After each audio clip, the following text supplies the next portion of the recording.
I will start with our introduction, so to speak. Actually, this little course is about two questions, namely question number one, what's interesting about hierarchical plans in plan-based robot control? And second, how to integrate these hierarchical plans swiftly into a robot control system. So next slide, please. If we see the core structure, we will start with the question, what is plan-based robot control in the first place? So this will be a relatively short one. Then there will be a short reminder, more is not possible in the short time, about ROS and ROSPlan, and you've heard courses, or you could have heard courses earlier this week about this. And then finally comes the main part of the talk, hierarchical plan-based robot control and its integration into ROSPlan. And then there will be, of course, like usual, a question and answering part. So next slide, please. The next slide. Yes, robots or robot control systems have a lot of code specifying robot behavior. So what's the place for plans in that picture? Because the robot can do anything or something, at least, just being programmed. And so why should plans kick in here? And the answer was given very concisely by Drew McDermott a long time ago. The plan is that part of the robot's program whose future execution the robot reasons about explicitly. Now, why would it make sense to reason explicitly about the future execution of a robot? And next slide, please. There are several reasons for that. First of all, let me remind you, not only navigation is something to be planned, which is the typical thing still these days when for mobile robots to plan going from A to B, but it's really about action planning in general, which is sometimes called mission planning in robotics. So that's a general picture of what needs to be or could be planned in a robot control system. But reasoning explicitly about future execution of whatever in a robot means you can optimize overall performance, or you can at least try to achieve that. You can try to achieve robot performance coherent over longer periods of time, although unforeseen things like obstacles standing in the way and navigation may kick in and may have the potential of distracting you from what the robot is going to do. User interaction on a natural abstraction level. Can you next? Thanks.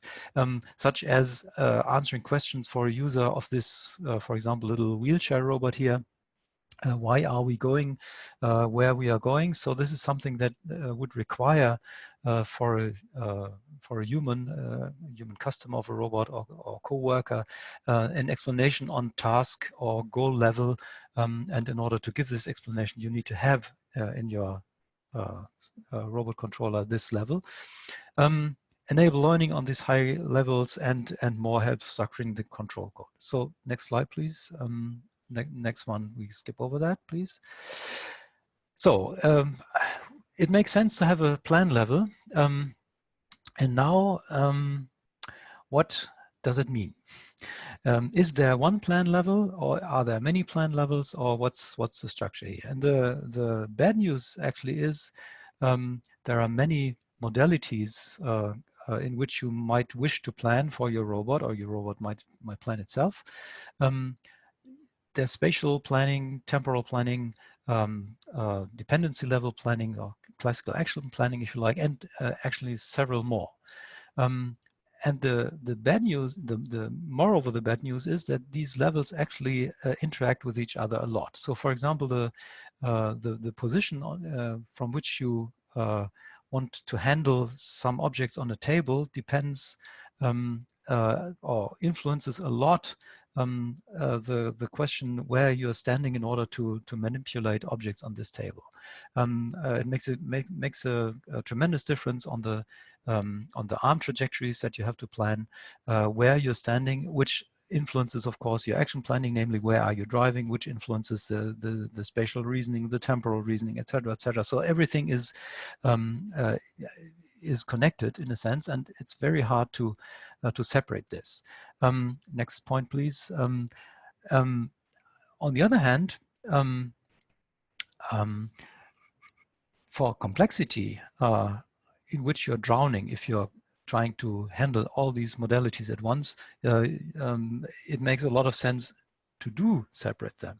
So on the one hand, for complexity reasons, you need to separate these modalities. On the other hand, you need them all at least or the latest when you're executing your robot plan. So you're in a sort of dilemma here that you have somehow to handle.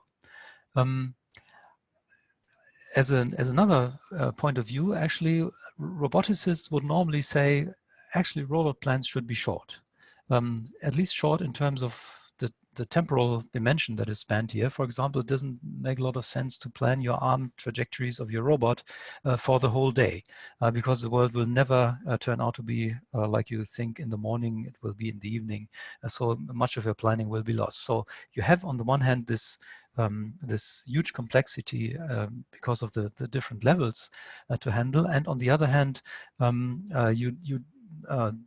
they are all important and are all needed during execution, but on the other hand, you have this complexity problem that simply doesn't allow you to consider all this at planning time. And to make matters even worse, next slide, please. It's not only spatial, temporal, and causal link planning that is needed, but if you look at the typical planning problems and planning algorithms, it's all necessary or at least useful for a robot that you can see, for example, in ICAPS, next year's ICAPS call for papers. All these topics make a lot of sense, and you're not even drowning, you're double drowning in complexity if you try to actually respect all that. So as long as we don't have the grand unifying theory of planning, so to speak, there's no chance of doing anything here. But luckily, next animation please, there's one point that makes robot planning or plan-based robot control really special compared to generating plans for humans to execute. Namely, the robot has to think about the execution monitoring and plan repair in many cases. So whatever you achieve at planning time makes only sense insofar as the robot and the robot controller will be able at execution time to make use of it. What you cannot bring on the wheels by the robot, you shouldn't plan. And so that's the reason why, next slide please, it makes a lot of sense to consider the planning level in plan-based robot control, not from the plan generation, but from the plan execution view, which leads us to the topic of plan-based robot control. It's not robot planning, but it's plan-based robot control. You want to control your robot based on plans you've previously generated. If you're looking at it that way, it turns out there are a lot of really, really fundamental problems of AI still. So it's not really easy from that side, but glossing over for reasons of time over the many interesting representation, reasoning, and reasoning about change issues that will arise here. Looking at the previous, the next to last point, what are plan formats supporting both plan generation and monitored execution? That's the interesting question here. And for this question, or to answer this question, actually the people, or a few people have made an interesting move a few years ago. Namely, they introduced ROSPlan, namely into the robot operating system ROS, which you will be reminded of next. They introduced a way of handling PDDL plans. Of course, every roboticist would say, well, a PDDL plan is not exactly the level of richness of plan representation that you would want for your robot planner to have. But at least it's the first step, and it's a very, very good and smart step, because it allows at least some little tiny bit of planning to go relatively easily into robot control. So for the rest of this course, actually, next slide, please. What we want to do is we want to introduce, along the way ROSPlan was introduced into robot control, we want to introduce hierarchical planning into that. And now, to summarize, why hierarchical planning? We want to achieve two effects, actually, namely one, something like, or I would like to call a fade-out effect. Leslie Kelving had that has called something similar, planning in the now, a couple of years ago. You want to plan in detail for the near future and abstract from detail in the distant future. That's a very, very basic and obvious, in fact, point that has been addressed by many people and has led to the introduction of hierarchical planning in the first place. So for planning efficiency, you do want to let future action to some degree influence the imminent action, but you do not want to look at it in nitty-gritty detail. And second point, please, what we want to have is we want to be able at execution time to fail upward, as it has once been called. That is, if we are working on executing some abstract tasks like get me a coffee robot, and if the robot plans to get some coffee mug somewhere and goes to that place and finds no mug, although it was supposed to be there, but finds a cup, the idea is not to stop execution because the expected mug wasn't there, but to say, okay, yes, the expected mug isn't there. This concrete action has failed, but there might be an alternative to achieve the more abstract task of having some vessel of transporting the coffee to the master, and there's no need to replan completely. So failing upward means you're repairing a plan against a problem perceived at execution time without changing the large plan, but only swapping, so to speak, different implementations of an abstract task at execution time while you're executing without replanning at all. So this is, of course, for planning efficiency and also plan robustness, because, for example, if you've communicated to your human master part of your plan, you don't want to take everything back just because you didn't find a mug here. Okay, so that should set the stage for the rest of the talk. Namely, we want to integrate swiftly a hierarchical planner into a robot control system, following the steps to some degree of ROSPlan. And why are we using hierarchical plans? Yes, for the reason I explained to you, and actually we will a little later use a plan format that is both hierarchical and to some degree hybrid, but the general idea of this talk doesn't depend on the hybridity, but it's about the hierarchy. Which ends my introductory part of the talk, and I hand over to Oscar for his next time ROS and ROSPlan, a short reminder. Yes, thank you, Joachim. Yeah, so last Monday we talked about ROS and ROSPlan for 1 hour, but of course not everyone was there in that lab, plan execution lab. So I will just summarize in more or less like 10 minutes. What is ROS and what is ROSPlan? Yes, next one, please. Yeah. So what is ROS? ROS, it stands for Robot Operating System, which is not really an operating system per se, but it's just easier to explain it this way. And what ROS is plumbing plus tools plus capabilities plus ecosystem. So this is definition from CEO of Open Source Robotics Foundation. And A is just all the code necessary for you to be able to transmit messages in the network without having to mind about the details. And the next one is the tools. So ROS provides with an extensive set of tools for introspection, debugging, visualization, logging of your data, and testing and launching processes over distributed computing systems.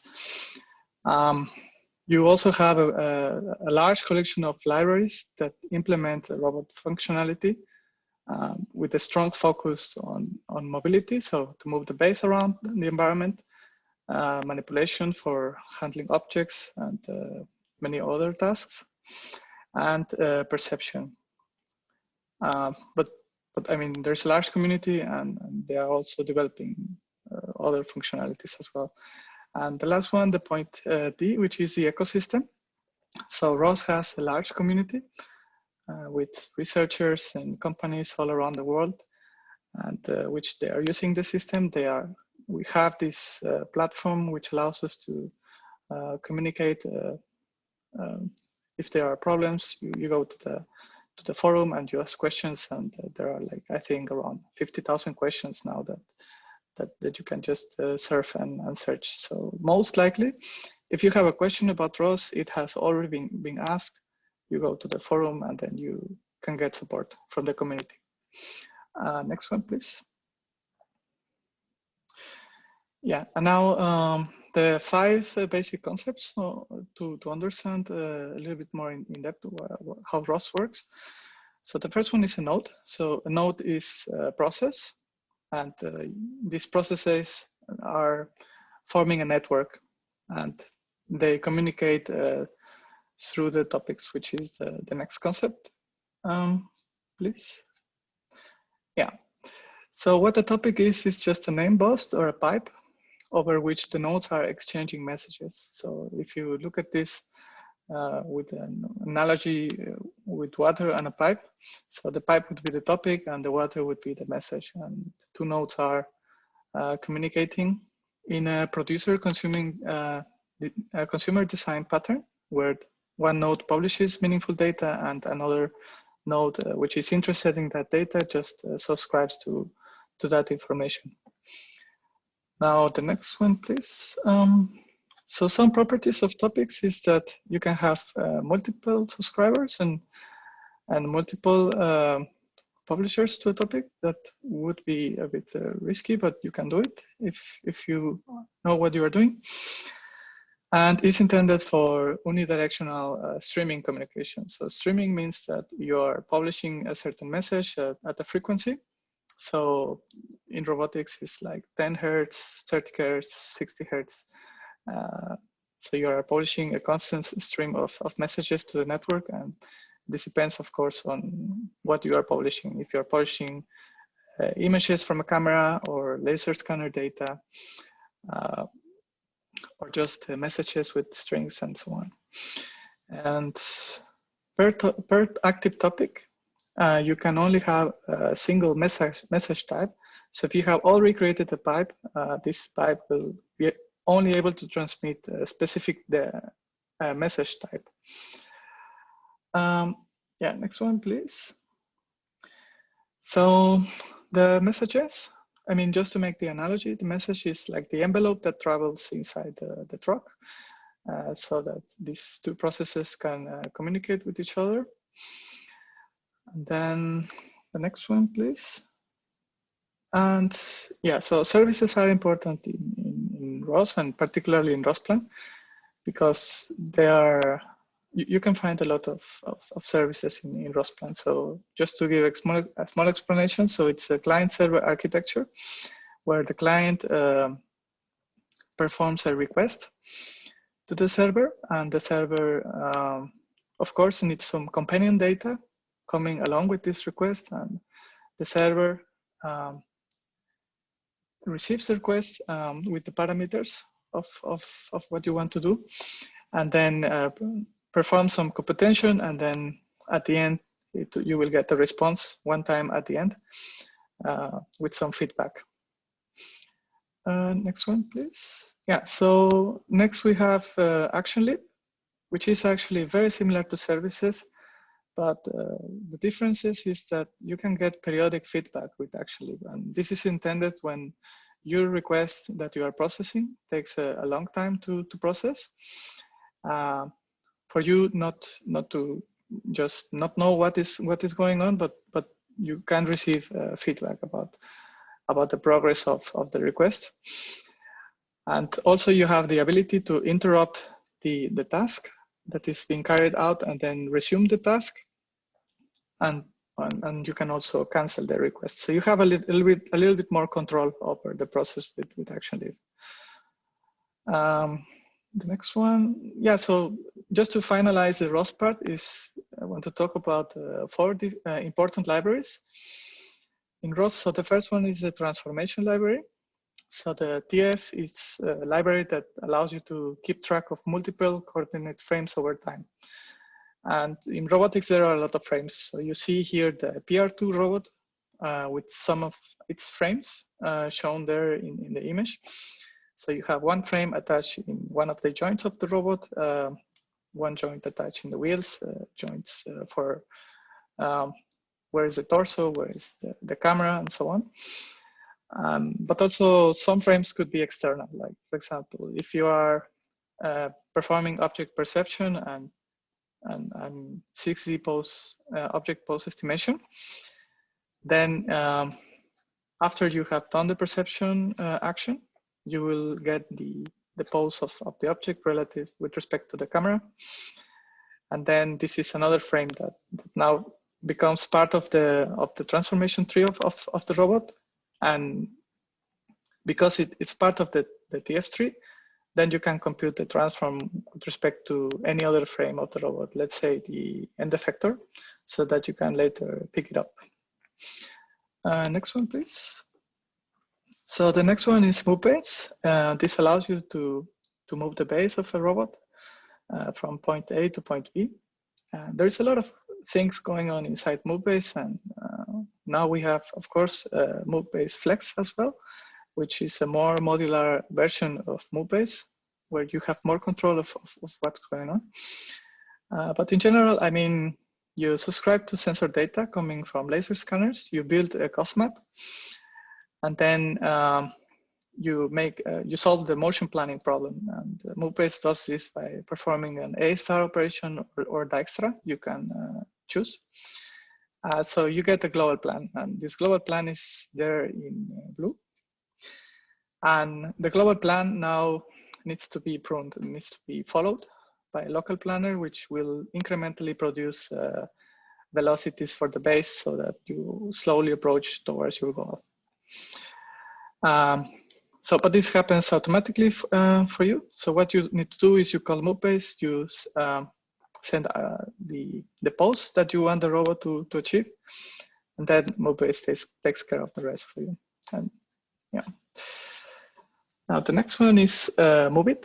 So MoveIt is a manipulation framework, and here I put some boxes about what MoveIt is about. So there is a lot going on inside. So you have the flexible collision library. So this is just to analyze if two bodies in 3D are colliding or not. You have the open motion planning library, which solves the motion planning problem, but for an arm. Then you can define some planning scene. So the planning scene here in the picture is depicted with these blue boxes. And this you could do just in a hard-coded way, or you could get it from perception. So if you have a depth camera and you get a point cloud from the scene, you could transform this point cloud into an octomap, and this octomap fits the planning scene automatically. And so the final output from MoveIt is a trajectory, so that you can move from an initial arm configuration to a desired or final arm configuration, and without colliding with the environment, and probably with some constraints. I mean, we talked about this on Monday. If you are transporting, let's say, a glass of water, you would like the end effector to maintain a certain orientation at all times so that you don't spill the water. So this kind of constraints can also be part of your task. Next one, please. And then finally, we have like one of my favorite tools in ROS, which is for robot visualization.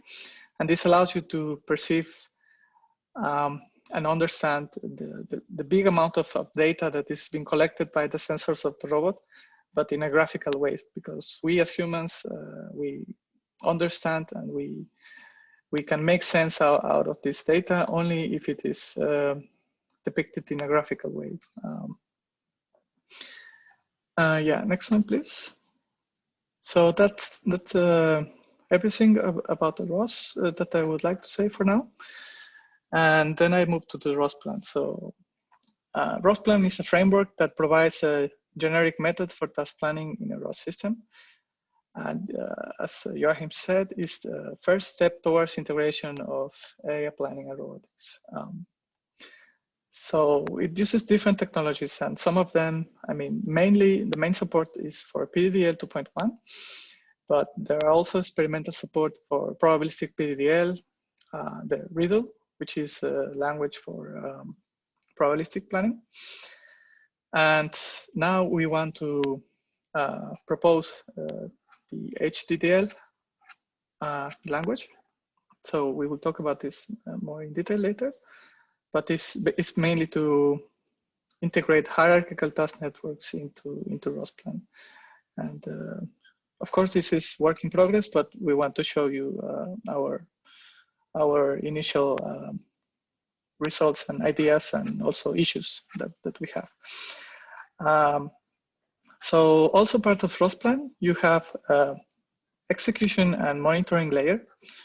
And mainly you have three ways of executing plans, which is a simple plan dispatch or a sequential executor. Next, you have the Esterel plan dispatch, which is a more complex way of executing a plan, converting it first into a graph and then executing actions in a concurrent manner. And the third one that is not in the slides, but was pointed out to me last Monday is execution for probabilistic planning. Next one, please. So this is the general architecture of ROSPlan, which is mainly divided into 5 nodes. So you have the knowledge base node, the problem interface, planner, parsing, and plan dispatch interface. So we will now talk about what is doing each of these nodes. In the next slide, please. So the first node in the pipeline is the knowledge base, which stores the symbolic planning model. So basically what you do is you parse the domain, either it be PDDL domain or HDDL domain. So you parse the domain and you upload all of its objects to the knowledge base so that later on you can query from them without having to parse again everything. The communication is happening via service calls. And basically, I mean, the knowledge base really does not care how the information gets there. But in general, there would be 2 ways that you can put information there, either hard-coded or fixed information, but another way that you can put information is from the robot sensors.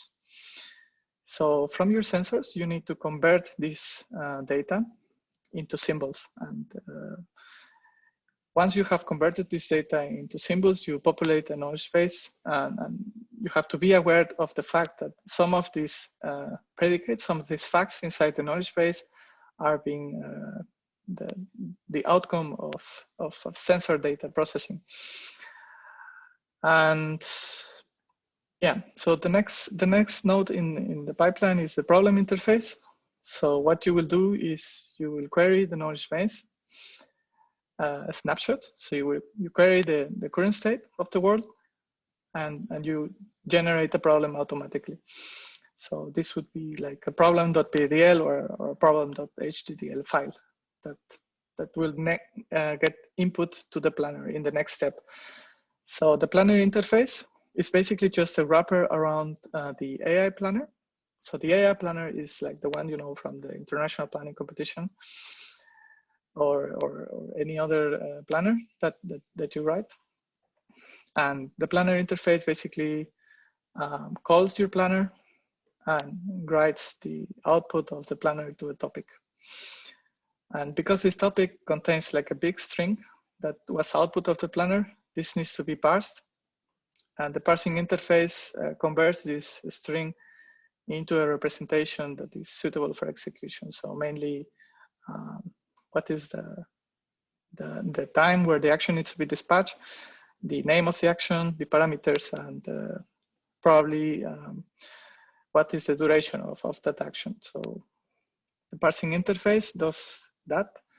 And if you are using the Esterel plan dispatch, then it will also convert your plan into a graph representation, but we'll talk a little bit more later about that. And finally, you have the execution and monitoring layer that is sending the actions to your simulated or real robot. Next one, please. Yeah. So ROSPlan also has debugging tools. So you have two graphical user interfaces. So the first one is to visualize the knowledge base. So you have basically in the first window on the top, you can track the progress of your plan. In the next one, you have the goals. Then you have the facts, and then you have the instances. And then in the Esterel plan viewer, what you have is like you can keep progress of the plan execution. So if a node is in green, it means that action has been dispatched and feedback has been received. If the node is in yellow color, it means that the action has been dispatched, but you are waiting for that action to finish execution. And if the node is in white color, it means that you have not dispatched the action and it's just waiting for the rest of the plan to make progress. Next one, please. Also, it makes sense to talk about the action interface. So the action interface, it just saves some work for you. So we provide with a base class implementation to facilitate the process of creating an action for your robot. So it's available in C++ and Python. And basically what you do is you inherit from this base class and you implement the virtual function, which is a concrete callback. And then the action interface in the background, it will do some steps for you automatically. So the first one that it does, it will subscribe to the plan. Then if the action is relevant, then it will proceed. If not, then it will exit. Then the third one is handles the action lib feedback automatically for you, so you don't need to take care about that. What you do need to take care about is point number 4.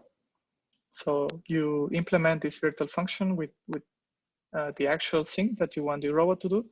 So this will be like move base to some place, or move the arm to some pose, or perceive something. And then if you received, in this function, in the concrete implementation, if you return true, it means that the action was successful. So this interface updates automatically the knowledge base for you. Yeah, so next one, please.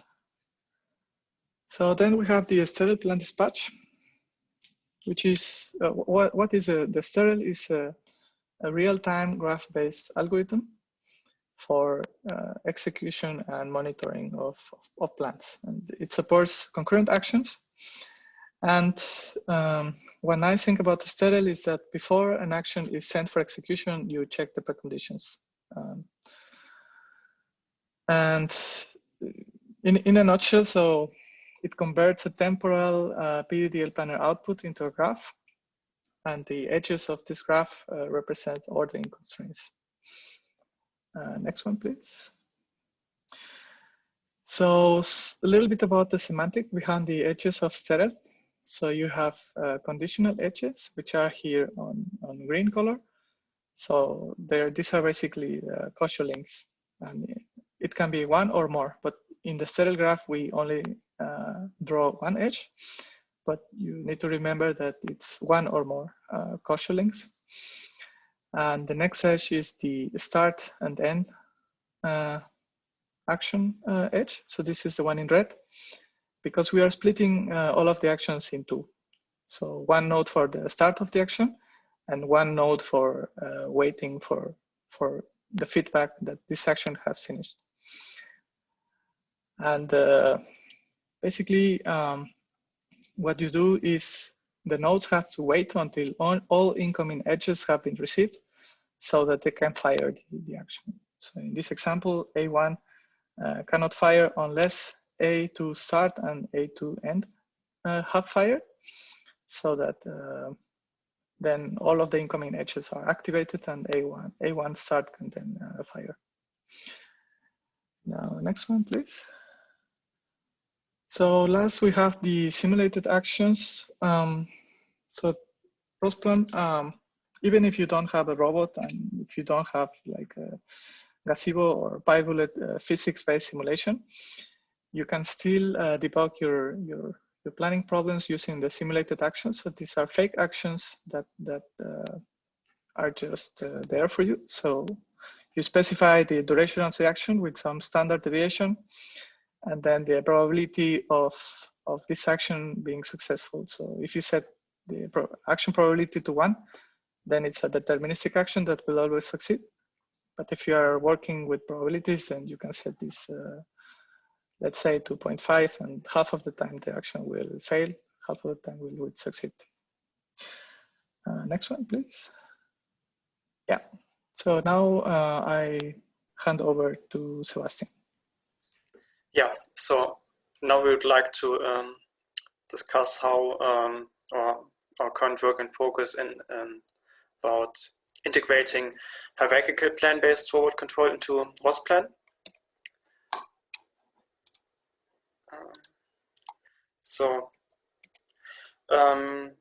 Yeah, just to begin with, a step earlier is that what we would like to integrate is in particular the planner CHIMP,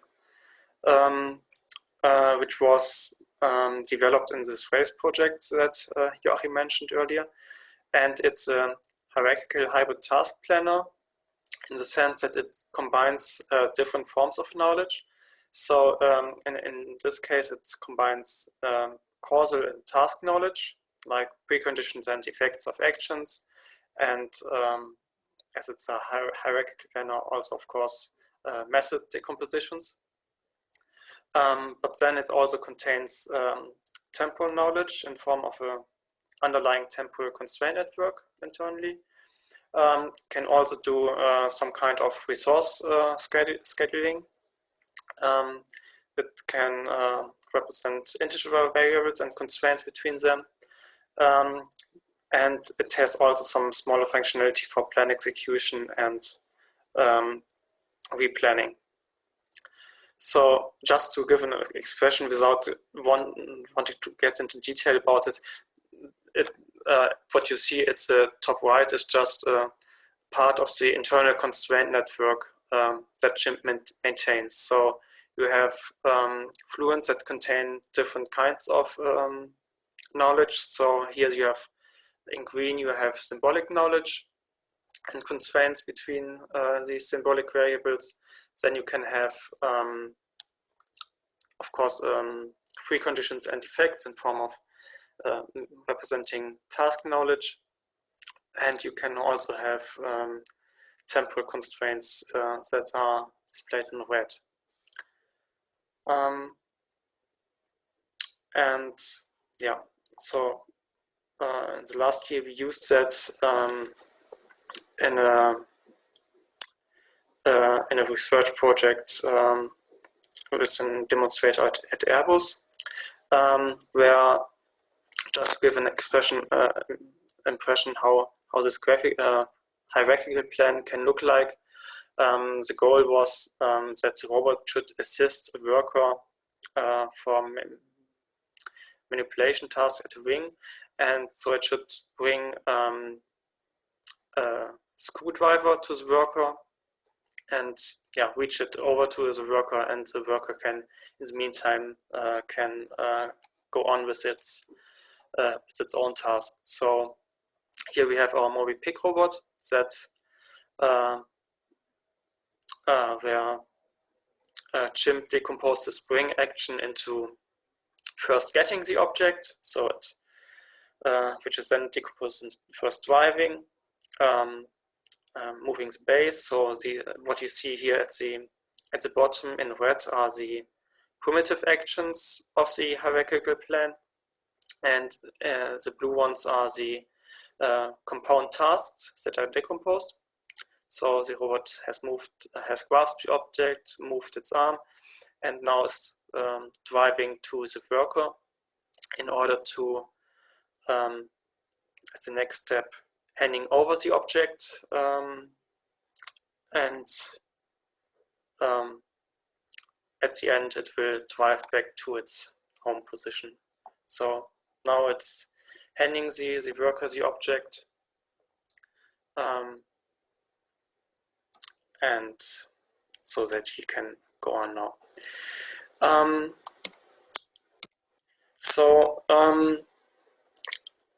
That's one of our goals, to integrate that kind of hierarchical planning into ROSPlan.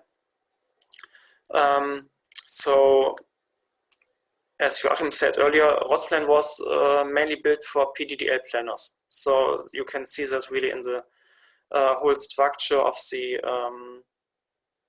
for example, the knowledge base or all the message interfaces between the nodes. And yeah, still our goal was to integrate other CHIMP and other hierarchical planners into ROSPlan, but we wanted to do that without having to, well, rebuild every node of it. So I will show you in a minute our stepwise progress how we implemented new nodes for that. And another goal was to, well, as the name suggests, ROSPlan is very coupled with ROS and deeply interfaced with that. And but at the same time, there's now ROS2 coming, and or already there partly. And so also the developers of ROSPlan, so Michael and Gerard, for example, also wanted to make ROSPlan more independent from ROS and make it more make it also usable with other frameworks like ROS2. So there's current initiative to pull out the ROS independent part out of ROSPlan and create an open task plan library for which you can then use to create wrappers for the different robot frameworks around that. So you would have this independent task planning library, and then you have wrappers for ROS and another wrapper for ROS2 or whatever you want to use.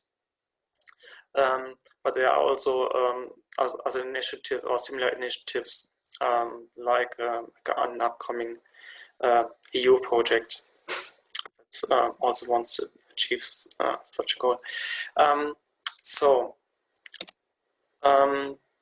But apart from CHIMP, well, we didn't want to just integrate CHIMP because, well, you of course might want to use another or your own hierarchical planner.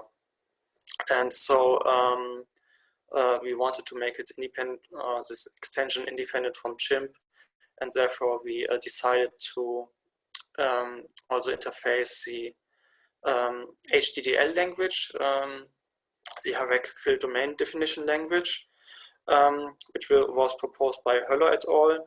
And is currently used as a standard input language for the current international planning competition for hierarchical planning.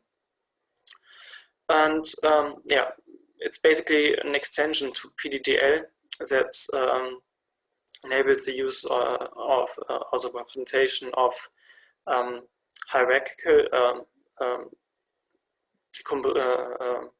representation, so task decompositions and methods, so on.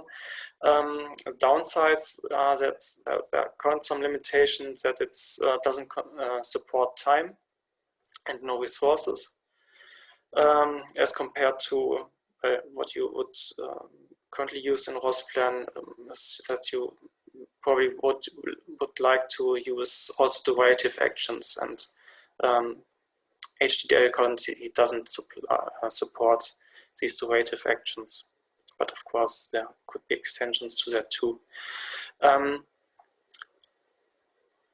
Another possible alternative would have been to use ANML, for example, which is maybe even a bit more usable for robotics, because it also allows you to represent time and resources. but we decided to use HDDL because of two reasons. That it's one, supporting this hierarchical planning competition, and therefore there are probably multiple planners that are now supporting HDDL, whereas the support for ANML is not so good. And another reason is that its syntax is more in line with PDDL, and therefore also that fits better to the structure of ROSPlan. So just to give a short example how HDDL looks like is that, well, you will notice many parts from PDDL. What's new is, for example, the task representation at the bottom, so that you can declare tasks, like here's a drive task. So these are compound tasks that still will be decomposed later.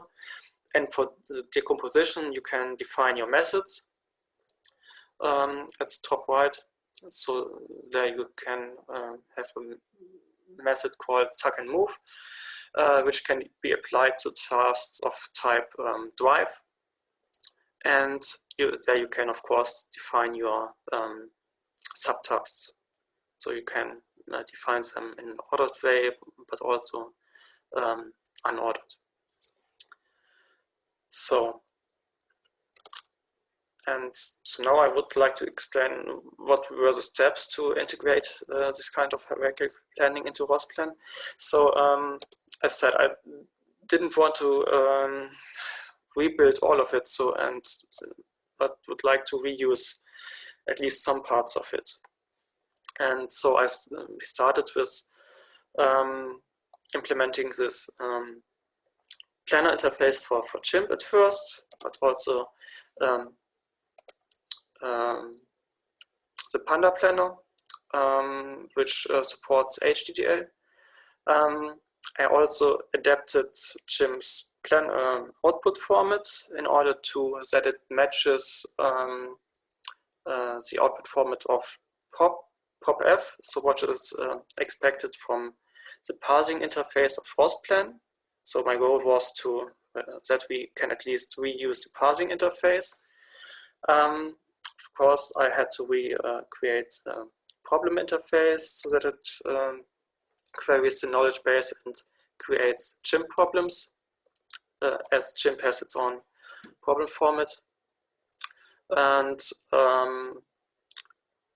well, I need a way to transform CHIMP domains, CHIMP's domains that we want to use in our applications to PDDL or HDDL domains. And we also created an extension or a slightly modified version of the current PDDL knowledge base to HDDL knowledge base. Yeah, and of course, to be able to use it on the robot, you have to interface it with your own robot, and that's often even the hardest part. So I just want to mention that it's really important to notice that although this, as it is currently there, ROSPlan itself also contains a couple of nodes, but as, for example, Tim Niemüller pointed out on Tuesday already, this planning part is often just a really, really small part of the whole robot control architecture. And you have many more modules like localization, of course, object recognition, or reasoning about your whole environment, navigation, motion planning, and so on. And often the hard part is to create the right interfaces from your planning to the other part of your robot control architecture. So, for example, you need to define ways to interface your knowledge base from your object recognition. And for all the actions that you define in your planning domain, you also have to, of course, find ways to execute them on the real robot, and you have to define action interfaces that can be called from ROSPlan, and that are then well, executed on the robot, or even decomposed into smaller parts and maybe executed in a state machine-based approach. So yeah, just to go quickly through the different modules, writing the plan interface was quite straightforward. It's like all other planner interfaces you have to define for ROSPlan. You just need to define the terminal commands in order to call your planner, and then read that output again and publish that on the planner output topic. In the case of CHIMP, as mentioned, I needed to reformat the output of CHIMP to match the POP format that's expected by the parsing interface. Then we created a modified version of the knowledge base that understands HDDL domains. That's currently still work in progress. So we don't store the methods, for example, at the moment, because we don't need them at the moment in other parts of, in other nodes, but they will be added later. And you currently only can parse HDDL domains, but not problems. So you have to find other ways to add initial knowledge into your knowledge base. Then the problem interface was, again, it's straightforward. Just define, query the knowledge base for relevant information and transform that into your planning problem format. And then for plan execution, my goal was initially that we wanted to reuse this Esterel plan dispatching, so that we are able to reuse this whole plan dispatching and monitoring. And yeah, Oscar mentioned that already, how this Esterel graph can look like. And so just to give a really simple example of how a plan can look like. So simplest one is that we have a drive task. So you want to drive to a table.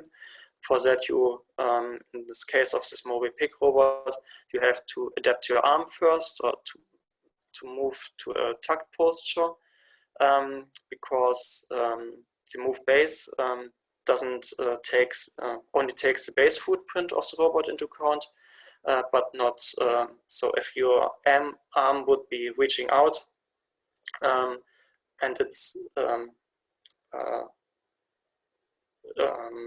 outside of your base footprint, then that wouldn't be considered for the move base navigation.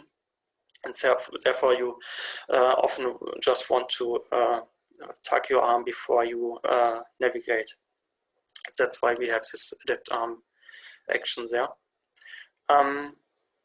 Yeah, and that's a really simple plan for driving. So just these two compound tasks and two actions. But now, if you want, if we wanted to execute that with the plan parsing interface and the plan dispatcher, that's already there. The result was this plan, the graphs that you see at the bottom. And there you see that the move arm and the move base are independent from each other in this graph, and that way would be executed in parallel. Whereas if you look at the plan at the top, you see a temporal constraint or relation between the adapt task and the move base task.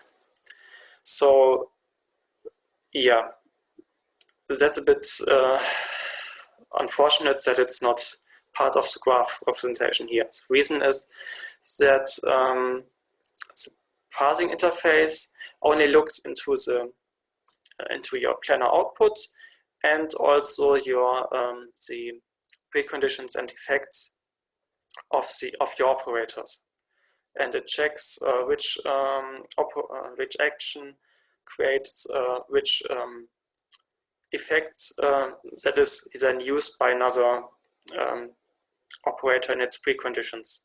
And if there is such a relation, then it will add this causal dependency between the two.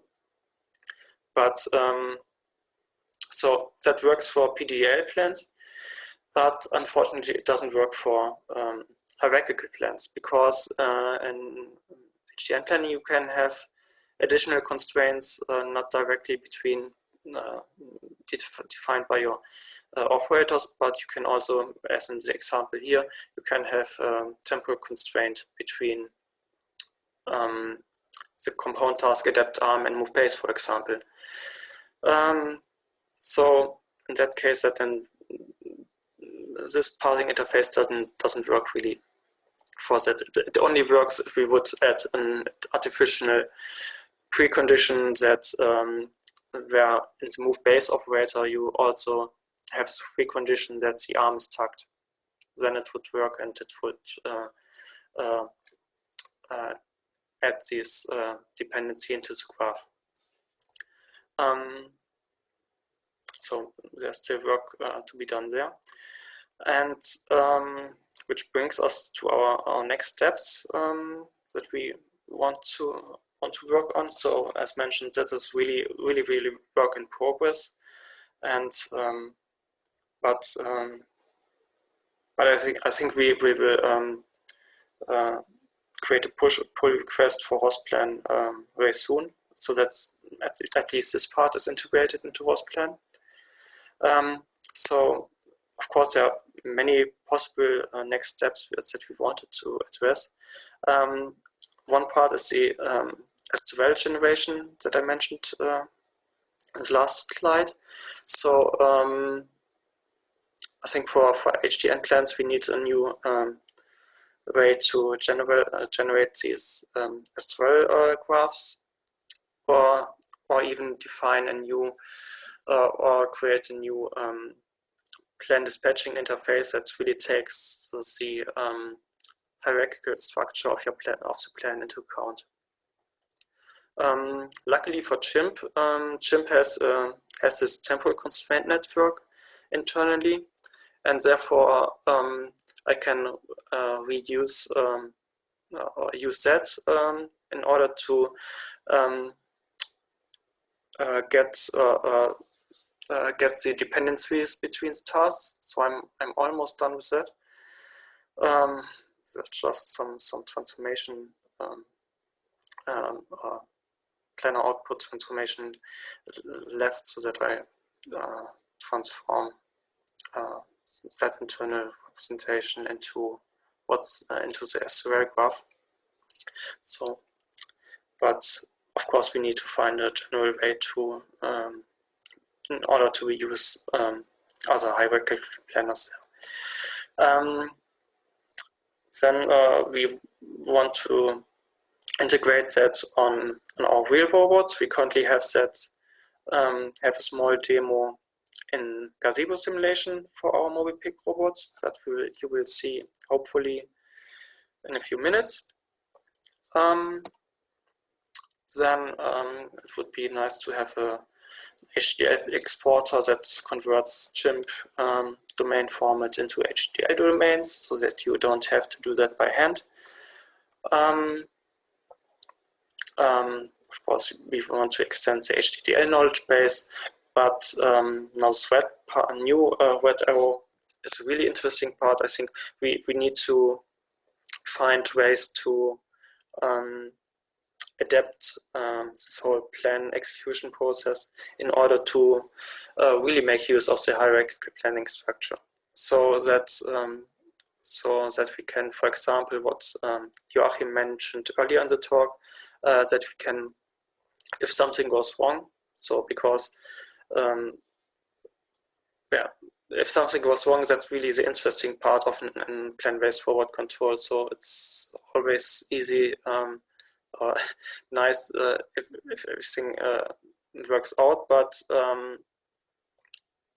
if it does that, then you can also create a script. So, but what's interesting is that if something fails, you want to react to it and maybe adapt your plans and react to this failure. And that's really interesting part. And so we would like to focus more on that and find ways to interface the plan dispatching and the planner interface more closely and be able to repair plans, for example, and to just go up into the plan hierarchy in order to try different method decompositions without having to recreate a full new plan from scratch. So, and this now leaves us for a small demo that Oscar wants to show on his laptop. So, yes. So I will share my screen now.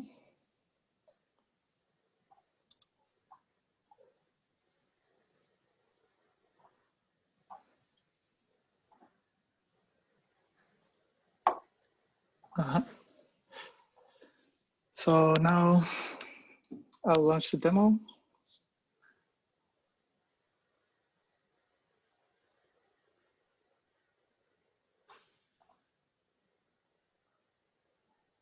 So in the top left corner, you see the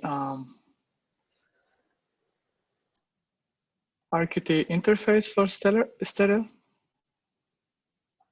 And then on the right hand side, you see Gazebo. Sorry, Arbis.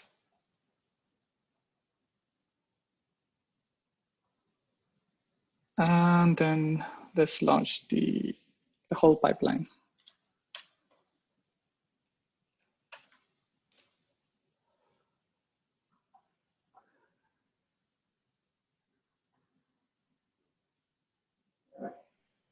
So in this demo, yeah, sorry, go ahead, Sebastian. No, you do. So the first action in the plan was to tuck the arm so that it's inside the footprint of the robot base. And then that action was completed, so the arm moved to the tuck position. Then the next one is to navigate in the environment to be in front of the drill, which is just about to pick.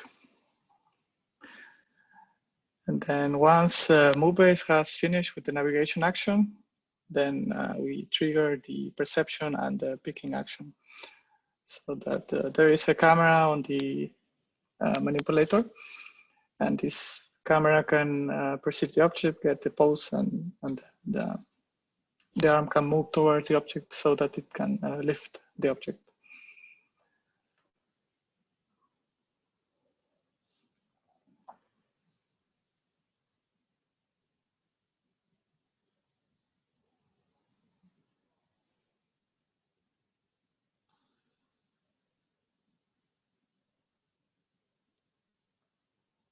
Yeah, so usually, I mean, you see these videos that are presented to you that are speeded up many times, but now we are seeing it on real time, so it looks very slow. But this is how it happens in reality, let's say. Yeah, and you should mention that it's not so using Gazebo because your laptop isn't, or your PC is not very fast. It's probably not real time. So what's the current real time factors there? 0.35. Okay. so almost a third of real time. So. Yeah, and we have a successful pick.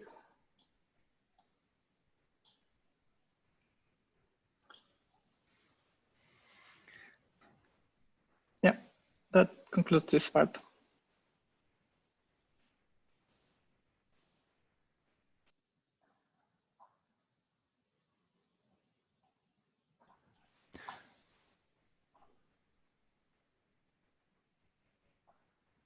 So, yeah.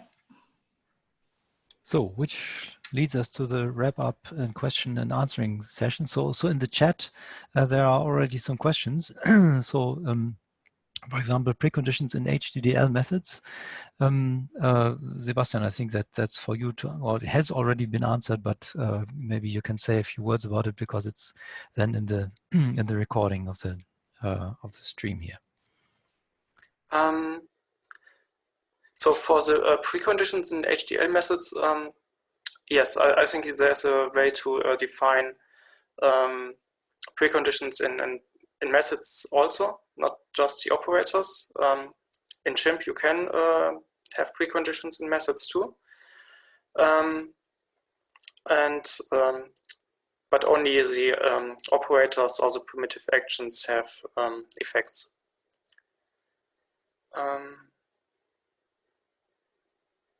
What's the next question? So maybe I can read that for you. Yes. So John asks, is it possible for an action in the sequence chain to help set the preconditions necessary for an action later in the chain? Or must all preconditions be met before the planner considers selecting a method?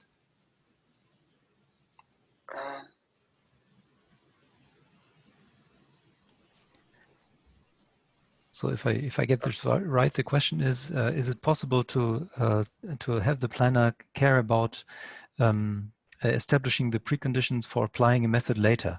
And of course, the answer is yes. This can be done, but that's I would say standard HDN planning wisdom, because if your methods do have preconditions, then of course they are part of the deliberation going on within the hierarchical planning system. If I hope that I got the question right here.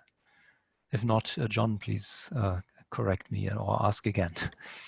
Now, even maybe in speech. Okay. Corrado says, related to that, what would happen in the mobile manipulator example if it's already reachable with the arm at the start of the mission? I apologize if you missed that. What would happen in the mobile manipulator example if the drill was already reachable with the arm at the start of the mission, or if any other opportunity or conflict arose during execution?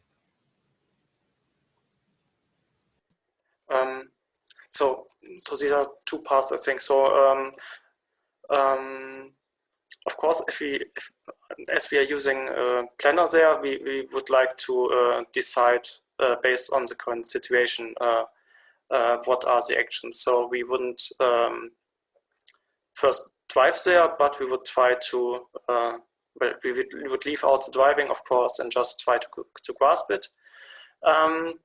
Yeah, I mean, if it's that if some other parts failed there, then you should have other means to resolve that issue. So that then, of course, very much depends on how you modeled your planning domain. But one good way would probably be to drive to another part of the table and try to grasp the object from there. So which we didn't do for our last demo, because the demo was mainly about, well, we were happy already that it works all together. But for larger demos, we would do that. Yes, and the way of doing it, of course, would be to provide other decomposition methods for the same abstract task.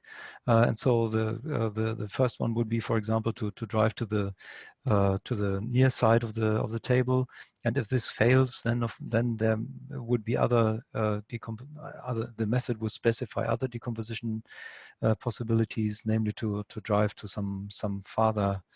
Some other side of the table, a far side or whatever, provided this is possible, of course. So that's exactly the purpose and the beauty of hierarchical planning, that you are able to specify exactly such different ways of achieving or of executing one and the same task in different ways, where you have an priority ordering, let's say, provided that all the preconditions for the decompositions are valid. You have a pre-specified ordering in which sequence you would apply them, as far as they are applicable according to the current state of the world, and then you go through them one after the other, as long as or until one of them succeeds when you execute it. And that's exactly the idea for this failing upward thing, that you can retry until it works, provided time hasn't run off for you while doing the first trials. There's an interesting question, I think, by Mike. What are the main advantages to this compared to using a state machine framework like Smash and making a plan hierarchy with that? Okay, so how would you make a plan hierarchy with Smash? That's an interesting point. I would say the main point of hierarchical planning is that it is hierarchical, and you define a way how to do exactly what we were talking about, namely providing different ways of decomposing depending on the current situation, the current context, you may say. You are foreseeing that at planning time as for everything that is already known and visible and derivable at planning time, and then you have the opportunity of checking it at execution time, whether things have turned out as you like or liked it, or have foreseen it at planning time. And if not, you do this tiny little replanning step or failing upward step to try other alternatives. I mean, if that is possible with state machines too, then that's the same thing, but I'm not aware that this is that it is easily achievable, and that's the reason why there's hierarchical planning in the first place, I would say.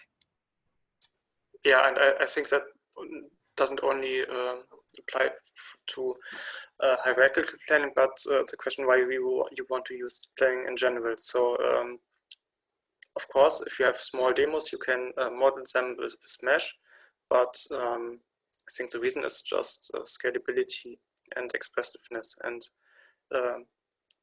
if your problem gets more complicated, then you would have one really big Smash state machine, and you are not able to react on if you want to change parts of it. And that's why you really want to use planning and be able to adapt to changes and to different situations. Yes, there was this old discussion about is it possible to map everything to a huge giant state machine beforehand? Universal plans, it was called. I think it was Malik. When was it? In the 80s or 90s? Universal plans, a universally bad idea, was a title of a nice paper against it. And of course, in principle, yes. If you could model everything in a huge giant state machine, then fine, do it. But the whole issue of plan-based robot control is that it's practically not possible, and that you should, or that planning and plan execution might be some way in between the two extremes of having this universal plan on the one hand, and having simply behavior-based control on the other hand. So without any planning or reasoning facility in the first place. So it's a sort of a compromise. Right. Well, many thanks, Sebastian, Oscar, and Joachim for this very nice and comprehensive lecture. I'm inviting all of us to carry on the discussion over the Slack channel for this lecture. And of course, there will be other attendants and viewers who will see your recorded lecture later on. Thank you again. And we convene again in about 40 minutes. Thank you for listening.